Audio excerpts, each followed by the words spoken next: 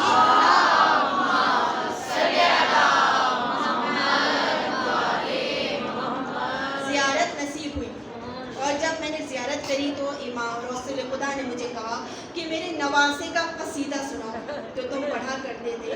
جب میں نے مولا حسین کا قصیدہ سنایا، مولا مجھ سے رسول خدا بہت خوش ہوئے، اور انہوں نے مجھے سفید لباس اور کارچہ دیا اور کہا کہ تمہارا مقام بہت بلند ہے، اور مولا حسین کے صدقے میں تمہارے سارے گناہ بخش دے گا۔ یہ دیکھیے مولا حسین کی عظمت کہ مولا حسین اپنے چاہنے والوں کی کیسی مدد کرتے ہیں، چاہے کتنا بڑا گنہگار ہو، چاہے کتنے ہی بڑا گناہ کر لے، لیکن اگر در حسین پر آ جائے تو ممکن نہیں کہ مولا اس کو معاف نہ کرے، کہ گنہگار چاہے کتنا گناہ کرے، ایک قطرہ آنسو کی قیمت ہم کیا جانیں گے کیا ہے۔ یہ تو بی بی سیدہ بتاتی ہیں کہ اے میرے چاہنے والیوں، اگر تم ایک قطرہ آنسو مجلس میں گراتی ہو تو اس کا اجر یہ ہے کہ تمام گناہ تمہارے بخش دیے جائیں گے، اگرچہ مثل کیف دریا کے ہو۔ یہ ہے ہمارے آنسوؤں کا مقام، یہ ہے ہماری عزاداری کا مقام، یہ ہے ہماری مجلسوں کا مقام۔ تو آئیے بیویوں، جب مجلس میں آئیں تو یہ سوچ کر آئیں کہ ہم اس سیدہ کو پرسہ دینے جا رہی ہیں کہ جس نے اپنے پورے خاندان کو قربان کر دیا، لیکن ہماری بخشش کی ذمہ داری لے لی ہے۔ اور ایک واقعہ روایت سے پڑھتی چلوں، علامہ مجلسی کا روایت ہے، وہ کہتے ہیں کہ سلمان عمش، ان کی روایت علامہ مجلسی کہتے ہیں میں نے سلمان عمش کی روایت پڑھی کہ وہ بتاتے ہیں کہ میرے پڑوس میں ایک آدمی رہتا تھا، اور وہ ایسا تھا کہ جب میں اس کے پاس گیا شب جمعہ، میں نے اس سے کہا تمہارا زیارت امام حسین علیہ السلام کے بارے میں کیا خیال ہے؟ تو وہ کہتا ہے کہ بدعت ہے، نعوذ باللہ، زیارت کرنا بدعت ہے، اور جو اس بدعت کا ساتھ دے وہ گنہگار ہے۔ بس یہ سننا تھا، میں واپس اٹھ کر چلے آیا۔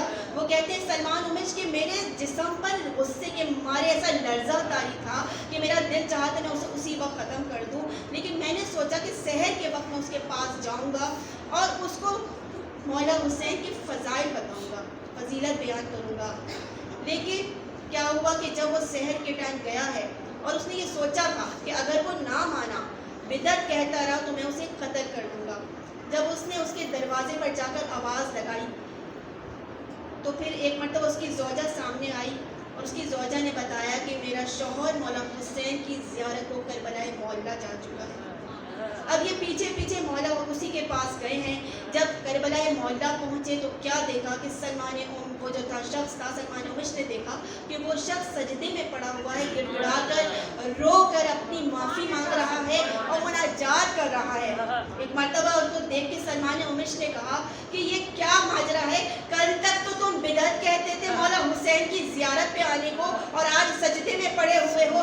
ایک مرتبہ جو دیکھا تو کہا مجھے ملامت نہ کرو سلمان، میں نے رات میں جو خواب دیکھا ہے اگر میں اسے بیان کر دوں تمہارے بھی لرزہ طاری ہو جائے گا۔ کہا کیا دیکھا تم نے خواب میں؟ بتانا چاہتی ہوں نا کہ مولا حسین کیسے بخشش کرواتے ہیں، کیا عظمت ہے، اس کے لیے یہ روایت بیان کر رہی ہوں۔ ایک مرتبہ بلند تر سلوات بھیجتی تھی،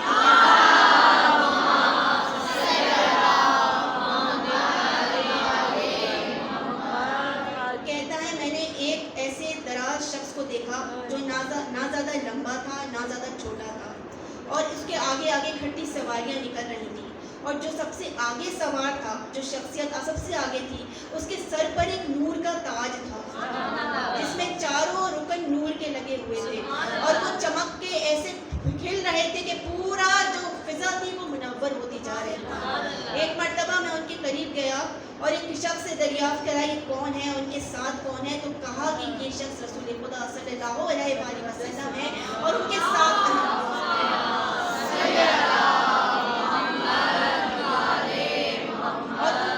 جو شخصیت ہے وہ مولا کائنات علی ابن ابی طالب ہے۔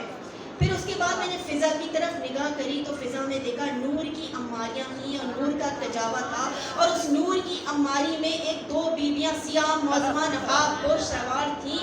ایک مرتبہ میں نے پوچھا کہ یہ کون ہے؟ کہا یہ بی بی سیدہ ہے، یہ جناب خدیجہ ہیں، اور یہ جوان جو بیٹھا تمہیں نظر آ رہا ہے یہ امام حسن مجتبی علیہ السلام ہے۔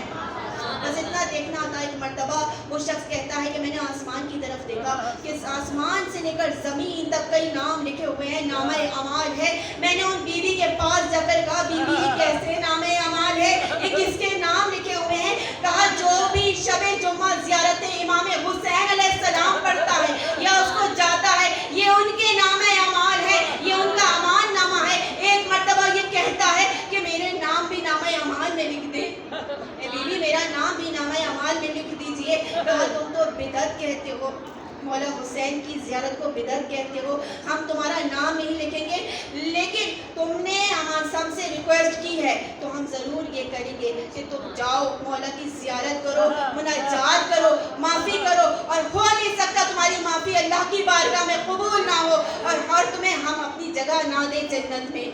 تو تب سے میں اٹھا ہوں اور میری روح ایسا کانپ رہی ہے کہ میں جب تک اسی کربلا میں موجود رہوں گا کہ جہاں تک میری روح نہ نکل جائے میں مولا کا دامن نہیں چھوڑوں گا۔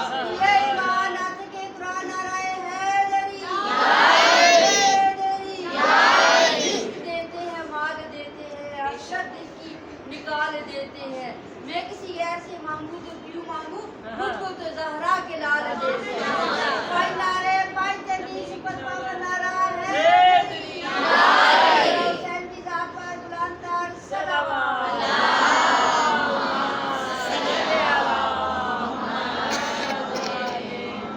بس مختصر پیش کروں، میں نے جس آیت کو آپ کے سامنے سرنمائے کلام قرار دیا وہ سورہ یاسین کی آیہ مبارکہ 12 ہے۔ بسم اللہ الرحمن الرحیم وَكُلِّ شَيْءٍ أَحْصَيْنَاهُ فِي إِمَامٍ مُبِينٍ، ہم نے ہر شے کا علم امام مبین میں احصا کر دیا ہے، جمع کر دیا ہے۔ امام مبین کیا ہے؟ امام محمد باقر علیہ السلام ارشاد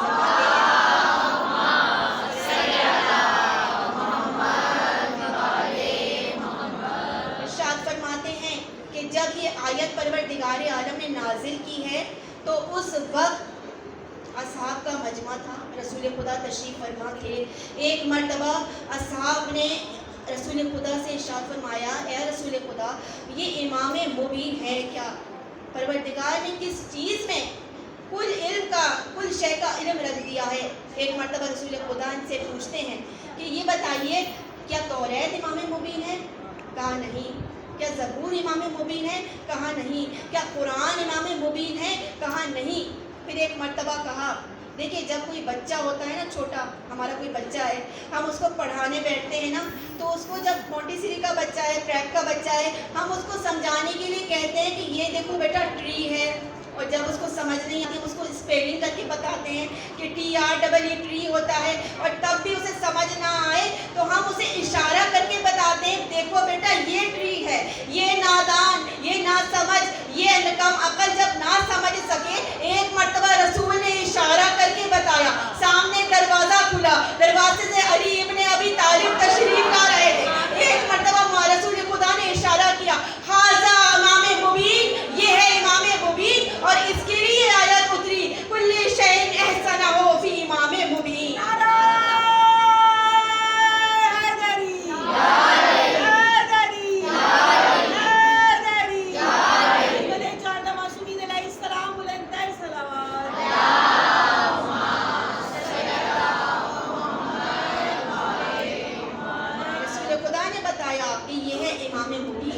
اس کے بعد بتایا کہ کوئی علم ایسا نہیں کہ جو پروردگار نے مجھے عطا نہ کیا ہو، اور کوئی علم ایسا نہیں کہ پروردگار نے مجھے دیا ہو وہ ایسا نہیں کہ میں نے علی ابن ابی طالب کو عطا نہ کیا ہو۔ اور مولا فرماتے ہیں کہ رسول نے مجھ کو ایسے علم بھرایا ہے جیسے طائر اپنے بچے کو دانا بھراتا ہے۔ دیکھیں یہ کہہ سکتے تھے، علی نے یہ مثال کیوں دی کہ رسول خدا نے مجھے ایسی علم بھرایا ہے جیسے طائر اپنے بچے کو دانا بھراتا ہے۔ بچہ کوئی ایسا ہوتا ہے نا پرندہ کچل کے دانے کو لے کر آتا ہے اور وہ اپنے منہ سے دانا دیتا ہے، لیکن یہ ایسا علم ہے کہ بعض پرندے ایسے ہوتے ہیں جو ثابت دانے لے کر آتے ہیں اور ویسے کی ویسے منہ میں بچے کے دانہ ڈالتے ہیں. تو رسول خدا کو یہی بتانا چاہ رہے تھے، مولا ہمیں بھی یہی بتانا چاہ رہے تھے کہ مجھے اس طرح سے علم بھرایا ہے کہ جیسے پرندہ اپنے بچوں کو دانہ بھراتا ہے. اور اگر آپ کو دیکھنا ہو تو آئیے خانہ کعبہ کی طرف اس واقعے کی یاد دلاؤں کہ جب 13 رجب کا دن آیا ہے، کیسے امام مبین آیا ہے. تھوڑے سے مختصر فضائل بیان کروں گی، پھر مسائل کی جانب آؤں گی، زیادہ لمبی تفصیلی مجلس پڑھتی میں. تو 14 جب 13 رجب ہوئی ہے نا، مولا علی کی جب ولادت ہوئی ہے، فاطمہ بنت اسد خانہ کعبہ کے قریب گئی ہیں اور خانہ کعبہ کا دروازہ بند تھا. جیسی فاطمہ بنت اسد قریب آئی ہیں، در کعبہ خود بخود کھل گیا. فاطمہ بنت اسد اندر داخل ہو گئی. مولود کو 3 دن تک جب گئی ہے نا اندر، ایک مرتبہ دربار بند ہوئی ہے اور یوں ملی ہے جیسے موتی کو سینے میں پرو کر صدف کا منہ بند ہو جائے. 3 دن مولود کو لے کر جب باہر آئی 3 دن بعد، تو رسول کے ہاتھوں میں دیا اور کہا دیکھیے نہ یہ روتا ہے، نہ یہ آنکھیں کھولتا ہے، نہ ہی دودھ پیتا ہے. رسول کے ہاتھوں میں آتے ہی آنکھیں کھول دی، بلکہ یوں کہوں تو زیادہ بہتر ہے کہ خوشبوئے رسالت پاتے ہی امامت نے آنکھیں کھول دی اور دنیا میں پہلی نگاہ چہرہ نبوت پر ڈالی. ایک مرتبہ رسول نے جب دیکھا ہے نا، علی نے آنکھیں کھولی، کہا اے علی، آج تم نے اپنی نظر کے لیے مجھے منتخب کیا، میں نے اپنے علم کے لیے تمہیں منتخب کیا.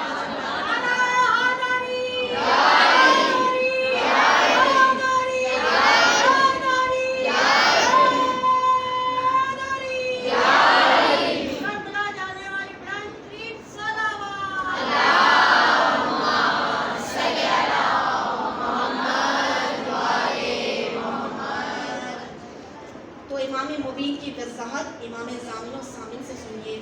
امام کون ہوتا ہے؟ میرے 8ویں امام فرماتے ہیں امام اسے کہتے ہیں جو اپنے زمانے میں سب سے زیادہ عابد، سب سے زیادہ عادل، سب سے زیادہ پرہیزگار ہو. جس طرح سامنے سے دیکھے پشت سر سے بھی ویسے دیکھتا ہو، سایہ نہ رکھتا ہو، مخلوق پر سب سے زیادہ مہربان ہو. رسول خدا کی ذرا ہر عمر میں اس کے قد پر صحیح آئے، جس بات کا حکم دے اس کا خود بھی عامل ہو، اور ایسا مستجاب دعوات ہو کہ اگر حکم کر دے تو پہاڑ 2 نیم ہو جائے.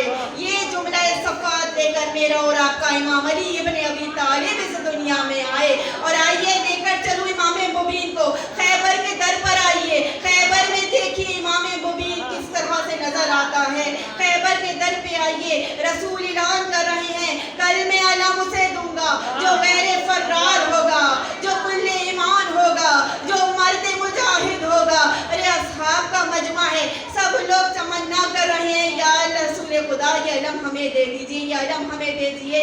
یہ ایک مرتبہ جب رات کا وقت ہوا، سارے لوگ کروٹیں بدل رہے تھے کہ کاش یہ علم ہمیں مل جائے، کاش یہ علم ہمیں مل جائے. سب کی تمنائیں ہے کہ ایک مرتبہ جب صبح ہوئی، رسول نے پکارا آئینہ علی، آئینہ علی، علی کہاں ہے؟ کہ ایک مرتبہ کسی نے بتایا کہ علی کو آشوب چشم ہے. رسول نے بلایا، علی پاس آئے، اپنے لعاب دہن لگایا. وہ امام مبین کے جب پیدا ہوئے تو رسول نے انہیں لعاب دہن چسا کر علم عطا کر دیا. اور وہی علی کہ جب آنکھوں میں آشوب چشم ہوا تو اپنا لعاب دہن لگا کر آنکھیں درست کر دی.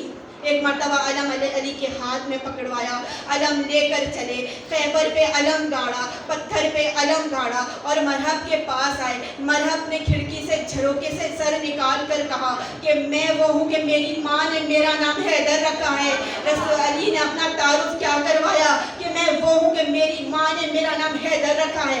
واحد جنگ خیبر کہ جس میں اپنا تعارف کائنات کے امام یہ کروا رہے ہیں کہ میری ماں نے میرا نام حیدر رکھا ہے. کسی جنگ میں یہ تعارف نہ کروایا. کیا وجہ تھی؟ کیا وجہ تھی؟ آئیے میں پوچھتی ہوں مولا سے، مولا ہم بھکاری تو تیرے در کے ہیں، جب کوئی آیت نہیں بتاتی، کوئی کتاب نہیں بتاتی تو مولا بتائیں گے. مولا کہتے ہیں کہ یہ جو تھی راہب مرحب انتر اور حارث تینوں کی ماں تھی، کافرہ تھی، راہبہ تھی، کاہنہ تھی. اس نے وصیت کی تھی مرتے وقت اے مرحب، اے انتر، اے حارث سب سے مقابلے میں جانا، مگر جب علی ابن ابی طالب آئے تو اس سے مقابلے میں نہ جانا ورنہ تم بچو گے نہیں. تو علی حیدر نے یہ نصیحت یاد